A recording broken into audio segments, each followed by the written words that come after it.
Friends আমার channel Sunanda Das the art of cooking. আজ আমি তোমাদের পনির পকোড়া করে দেখাচ্ছি। তো জাস্ট আমি বেসন দিয়ে আর একটু চালের গুঁড়ি দিয়ে মাখিয়ে নিয়েছি, নুন আর একটু আদা রসুন পেস্ট করে। দেখো এবার জাস্ট তেলের মধ্যে দিয়ে দেবো, একটু টুকরো টুকরো করে নিয়েছি। দেখো ভালো করে মাখিয়ে নিয়ে জাস্ট তেলের মধ্যে দিয়ে দিলাম। এ দেখো জাস্ট তেলের মধ্যে দিয়ে দিচ্ছি, এরকম মাখিয়ে মাখিয়ে। বেশ মুচমুচে হয় খেতে পকোড়াটা, পনির পকোড়া।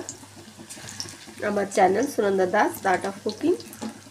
প্লিজ আমার চ্যানেলের সাথে যারা জুড়ে আছো বা আমার চ্যানেল যারা সাবস্ক্রাইব করেছো তাদের অশেষ ধন্যবাদ। আর যারা বাংলাদেশ থেকে দেখছো তাদেরও অনেক অশেষ ধন্যবাদ। আর প্লিজ আমার চ্যানেলের সাথে থেকো বন্ধুরা। আর তোমরা কি রেসিপি দেখতে চাও আমাকে কমেন্ট করো।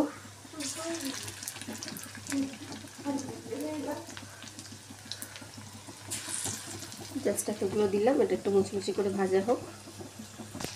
দেখো একটু উল্টে দিলাম, এবারে এটাও লাল লাল করে ভেজে নেবো। এই সাইডটাও উঠিয়ে নিলাম। আর এই পনির পকোড়াগুলো এবার ভাজছি, এবার জাস্ট একটু উল্টে নেবো।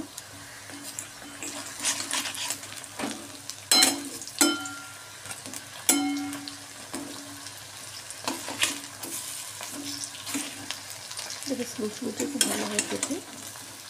দেখো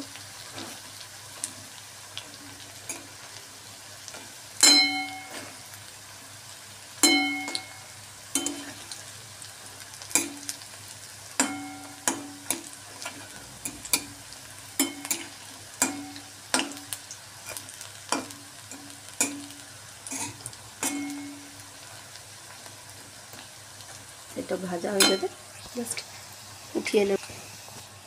আমার channel Sunanda Das the art of cooking.